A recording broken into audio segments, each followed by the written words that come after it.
With a pool and a view like this property is certainly worth a look. Hi there, my name is Kevin and I make honest and to the point, narrated video tours about premium hotels and flights all over the world. This is episode 135, coming to you today from the Mandarin Oriental in one of my favorite cities, Kuala Lumpur.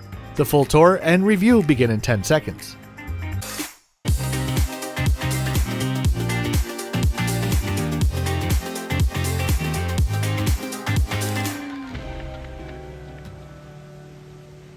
Welcome to Kuala Lumpur, more specifically KLCC Park, the beautiful and expansive park that was developed with the opening of the 88-story Petronas Towers just next door. If you'd like to know the exact rate that I paid for my room on this stay, or my next 5 videos in queue, please check out the description below. The Mandarin Oriental in Kuala Lumpur was originally opened in 1998 and was developed in conjunction with the KLCC development project, giving the hotel's 629 rooms one of the best locations in all of Kuala Lumpur, and for sure, specifically in the KLCC area.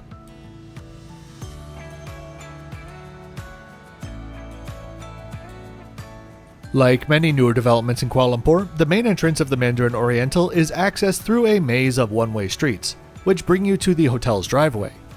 The exterior is buttoned up and stately, giving way to a very traditional, elegant interior. By the way, just a quick note. This video is unsponsored because I think that sponsored, unbiased reviews don't exist. So today, all you're going to hear is my honest opinion about the property, and nothing more, because this hotel stay is 100% self-funded.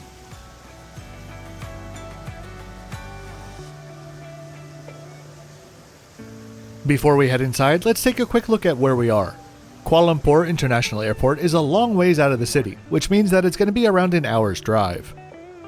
Within close proximity to the hotel, you've got just about everything from, of course, the Petronas Towers, to the aquarium, to pavilion, other shopping malls, and everything's just within a few minutes' walk.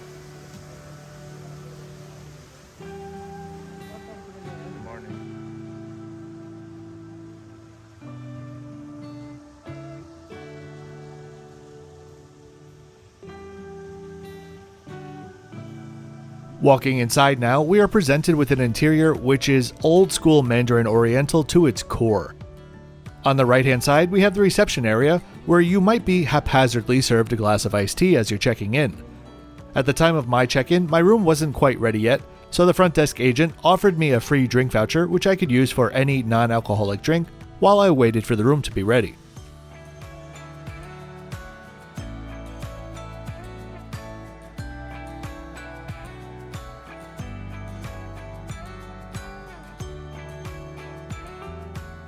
Walking through the long lobby corridor, at the end we come to the Mosaic Restaurant, which serves breakfast and a dinner buffet daily, as well as the Lobby Lounge, which is best known for its afternoon high tea.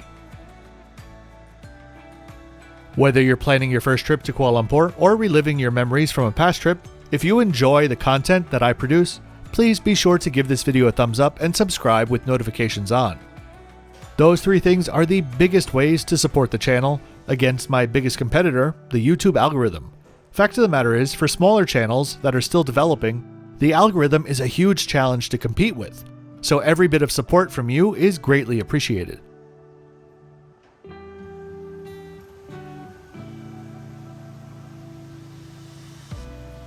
The lounge also has an outdoor terrace which overlooks KLCC Park, but to be honest, it's a little bit awkward since you can't actually access the park from back here. If you want to access the park, you're going to have to go all the way back around to the front of the hotel and then walk around the outside. Also in the rear of the lobby is a secondary entrance to the hotel, which is used primarily for events and functions which are using the conference rooms and event halls. Also on this side is the signature Mandarin Oriental bar and grill, but I'm not going to be covering those specifically in today's review.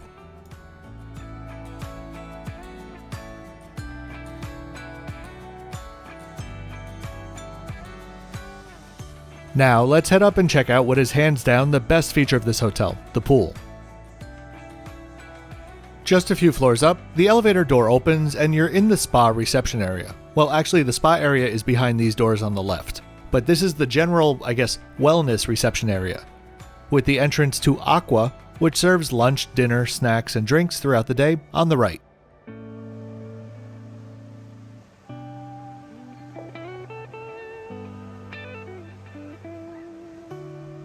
While the pool does certainly need some sort of food outlet, I would just say that the atmosphere of the restaurant here comes not even close to matching how spectacular the pool itself is.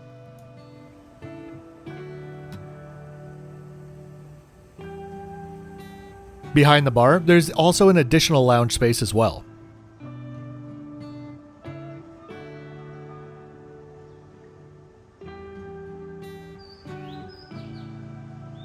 Alright, let's take a look at the main event. Well, I certainly haven't been to every single building that surrounds KLCC Park, but I have to assume that this is the best view from any pool surrounding this area. Due to its orientation, it's also the prime spot to watch the sun come up over the city in the morning, though you can for sure expect to be the only one up here at that time.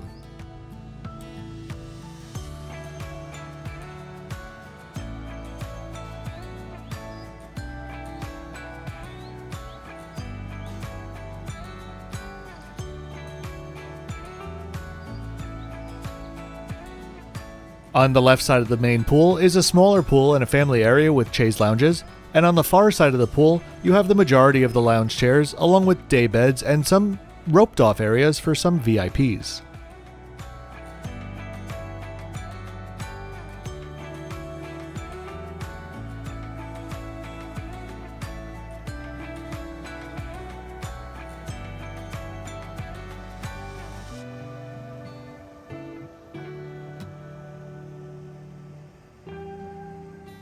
Alright, time to head to my room. One note, this hotel still offers smoking rooms, and it seems like quite a few of the floors are dedicated for smokers. So when you make your reservation, make it clear what your preference is. Whether a smoker or not, it honestly just still surprises me in this day and age that you'd still have a luxury hotel brand in a major global city that have dedicated smoking rooms. I reserved a Parkview King room and was upgraded to a Tower View King room upon arrival, which was the exact same room, just with the view of the Petronas Towers instead of KLCC Park. If I am honest though, I probably would have preferred the Parkview next time. The rooms are a bit of a mixed bag. On one hand, most, but not all of the fixtures in the room are well maintained. On the other hand, the room is pretty dated. This, however, is where the price of the room really comes into play. I booked this room through American Express Fine Hotels and Resorts for around $150 per night, including a $100 spa credit. So this Petronas Tower King room at the Mandarin Oriental was essentially $50 a night. So that's why it gets a little bit of a pass from me for some dated issues or condition issues.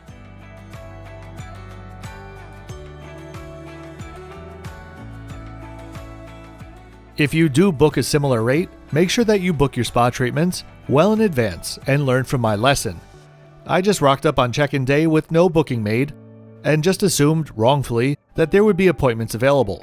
There were not, so the front desk very quickly suggested that I accept a $100 food and beverage credit instead of the spa credit. And from the matter-of-fact speed at which it was offered, it sounds like this does happen quite a bit.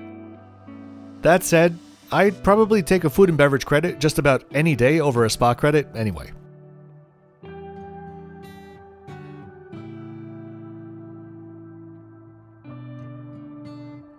Connectivity in the room is pretty good, with plenty of well-placed UK-style outlets throughout the room, and the Wi-Fi was reasonably fast. But I have to say, I really don't enjoy Mandarin Oriental's method of signing into the Wi-Fi, which requires you to create and sign into your loyalty account.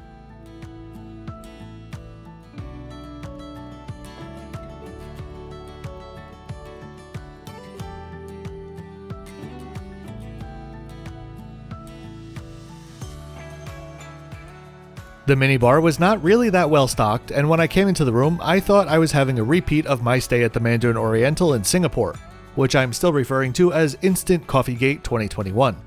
When I arrived in the room, there were unbranded glass bottles of water, as well as some tea and sachets of instant coffee. I double-checked my booking to make sure it said somewhere that there's a coffee maker that's supposed to be here, and there was, so I called down to the front desk and they told me normally the Nespresso machines are only for club rooms, which perhaps is the same policy that the property in Singapore was enforcing. Anyway, when I asked for it, they did promptly bring up an espresso machine with a selection of pods.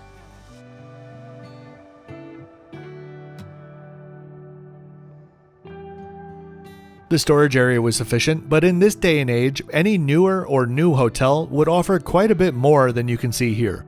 But for me, it fits the bill. The safe was also comically large, and given how large it was though, surprisingly couldn't fit a laptop in it.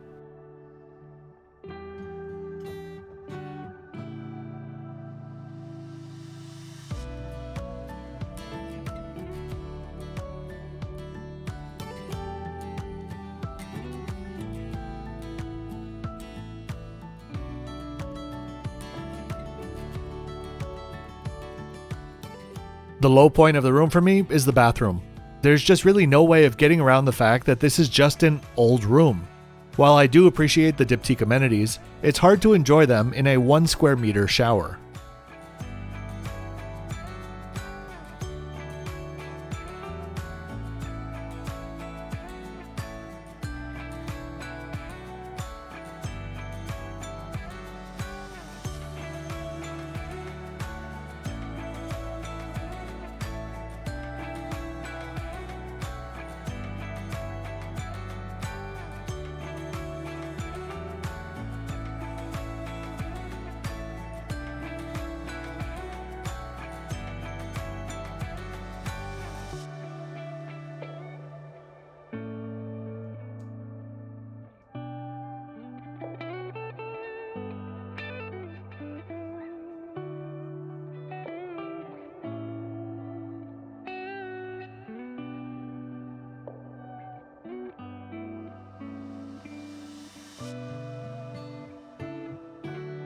The last feature of the room to look at is the all-important view.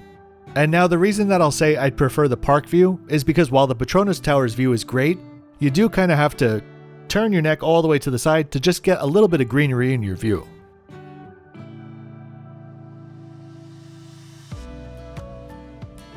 And just let me quickly point out some of the small condition issues in the room. Again, these are not major issues, and for the price of the room, I guess it's almost acceptable. But I just find it hard to wrap my brain around a Mandarin Oriental as a brand allowing fixtures to be in conditions like this, regardless of what the price of the room is. That night, having come in from my flight from Jeddah earlier in the day, room service was the only thing that was calling my name. The room service menu is mostly standard fare for a 5-star hotel. I went for the MO burger, which was good, not great, and the mixed satay, which was great, not good.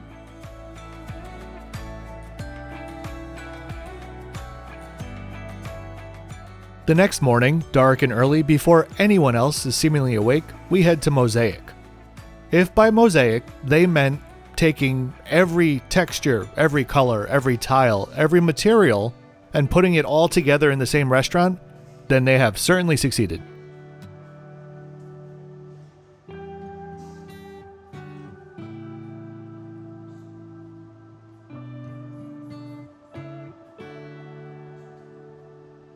For me personally, I think there's just a little bit too much going on in this restaurant.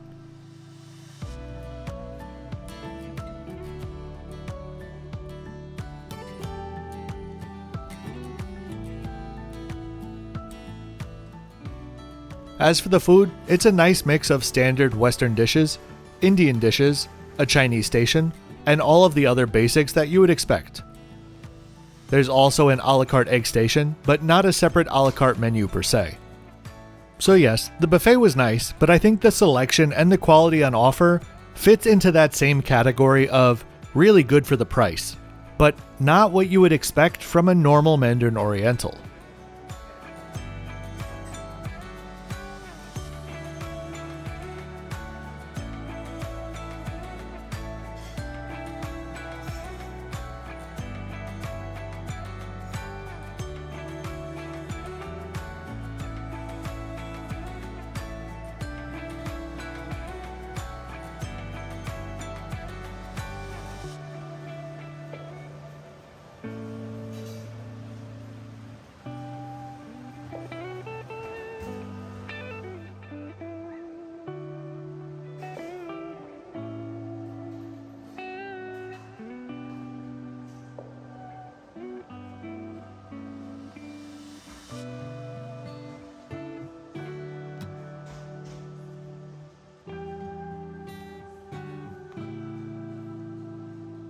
And last but not least, we had the very well outfitted and large fitness center. Alright, as we head into the flip-flop score, what are we thinking? Overall, for the price, again keywords there, for the price, I think it was an okay experience. It's certainly not the best that Mandarin Oriental or Kuala Lumpur has to offer, but the pool does make a very strong argument for considering the Mandarin for your next trip to Kuala Lumpur. The last note that I'll make is about the service, in that there's not really that much to say. It was short, to the point, and businesslike, nothing bad, but lacking that warmth that I think that you would generally expect from a property of this caliber. I really do hope that you enjoyed this video. If you did, please give it a big thumbs up and hit that subscribe button so that you don't miss a beat. I'll see you next time at the RuMa Hotel and Residence in Kuala Lumpur.